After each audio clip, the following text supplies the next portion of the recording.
Good afternoon. Thank you for joining us today. Welcome to this week's episode of 15 with the Team, a series where the Office of the Student Advocate discusses common topics within the DC education system to help you become better informed and empowered in less than 15 minutes. My name is Isabella Zachariah, and I'm a fellow with the Office of the Student Advocate. Today, we're focusing on student advocacy, hearing directly from a student about what it means to speak up, be heard, and navigate challenges in DC schools. So, can you introduce yourself and share a little bit about your school experience? Well, hello, my name is Camille Ahmed, and I've been in the DCPS system since like pretty much since I've been going to school, like maybe 3 years old. Like I went to pre-K. So ever since then, I haven't really like had any sort of interaction with like the main DCPS office or anything, like in terms of like maybe what issues I might have been going through or anything. But in terms of just like regular school experience, like I have been a part of clubs, like I've been a part of the creative writing club at my school and at my high school, Jackson Reed High School. And I've been a part of BSU, and I've also worked with AA Lead, Asian American Lead, with some of my friends. And yeah, that's just some of the clubs I've been in. Nice. Thanks for sharing that. And he's also an intern in the Office of the Student Advocate, so it's Yes. great to have him as part of the team. Um, so when you hear the term student advocacy, what does that mean to you? To me, what immediately comes to mind is like students having the opportunity to advocate for themselves and like what they want to see in the school system. Maybe they want policy changed, or maybe they want um school system wide like rules to change. Like I guess what like specifically comes to mind is like the phone ban, like as of recently, and like my like peers being very verbal about how they want that changed, for example. And to me, I think it's like really important that students are able to have the opportunity to speak out about what they think should be considered in the school system and like what they think should be changed. Yeah, that makes a lot of sense. And that's, yeah, interesting to hear about students' responses to the phone ban. I know that's been like definitely something that is on a lot of students' minds as of recently. Yeah. Can you share a time about when you spoke up for yourself or others at school, and kind of what that experience was like, and if you leaned on any supports to help you with that? Um, I guess the first thing that comes to mind was the recent walkout that was organized between schools, like I think the last week of February. Hmm. Um, it was like it was like really sudden that it was organized. Like I remember seeing it happening in real time on social media and stuff. And I thought that it was like really good that people actually wanted to speak out about like underserved communities, specifically like a lot of the time during the protest, people were talking about like sort of the immigrant community and like supporting them and uplifting them because of recent policy, with the presidency and everything. Um, and so like that was just like a really good time because I felt like I was like actually contributing to a cause. And Mm.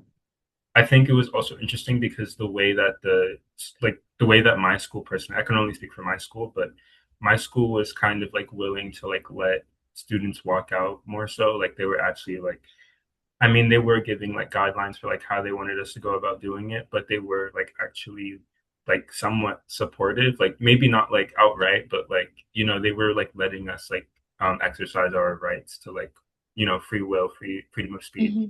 And so um, I guess what supports helped me, just knowing the fact that like um my peers were with me doing this with me, and like knowing that like it was a school wide thing, even across like with like in collaboration with like other schools and stuff, like that also made me like feel like we were actually doing something for change and like actually contributing. Yeah, no, that's really cool to like see a bigger movement kind of and like collective action together with other people across the district. And it's really cool that your administration was like supportive and just like helping you guys learn how to exercise your rights and advocate for issues that you care about. What advice would you give to other students who want to speak up but aren't sure where to start? The advice I would give would be to like, I guess, look for your community sort of groups. Like, I mean, I think like clubs is like a good place to start. Like, um, I don't even think I necessarily went into high school thinking that I'd be a part of clubs for like advocacy and like Mm, local change, but it's just something that I kind of like found myself in, like based off what I'm interested in. And so I think that if you do want to speak up, there are like many resources made by students too to like help out with that and like speak out. Like maybe your school even has like a school paper, like mine does. So yeah, there are many opportunities. yeah, no, that's really cool. And definitely like a lot of community organizations as well, to support students in advocacy in DC. Um, and then we were recently talking about the DC Student Bill of Rights. Um, can you share any takeaways you have for students that you feel like are important to know? Yeah, I'd say the main takeaway is like just the fact that it makes the First Amendment applicable to students. Like that's like something that really stood out to me, and also something that like I've been learning about in my classes. Um, and I think that it's like just like a really, I guess, tangible like use of rights. Like it's something that like you probably have to use like as just like a person, but like Mm, it's not necessarily something that people think about in the context of students. And so, like, just knowing that your First Amendment rights are preserved, and also like other things, like I remember seeing in there that like this is just like really like anecdotal, but like being able to like I guess fight back in case of like there's an altercation, and so like to in order to like protect yourself, like I'm thinking about times in my school where like there might have been fights or altercations, and like in knowing that people who defended themselves like did get in school suspension or something like that. mm. So yeah, Yeah, just like, kind of. know your rights and yeah, Yeah, yeah, the importance of knowing your rights, exactly. yeah. Yeah, and just like how students should feel empowered to share their opinions or just, yeah, share their thoughts because it is covered under the DC Student Bill of Rights. Um, and we are actually working as in our office to create a student rights resource guide that should be available in the next couple of months that will help translate some of the policies specifically for students, specifically the DC Student Bill of Rights as well. Well, thank you again for joining us, Camille, and sharing a little bit about your experience with student advocacy. And we truly can't build strong schools without students feeling empowered to speak up, share their experiences, and have their voices heard.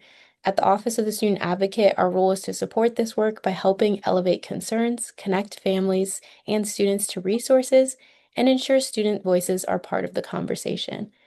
So thanks so much for joining us. Mhm. Yeah, of course.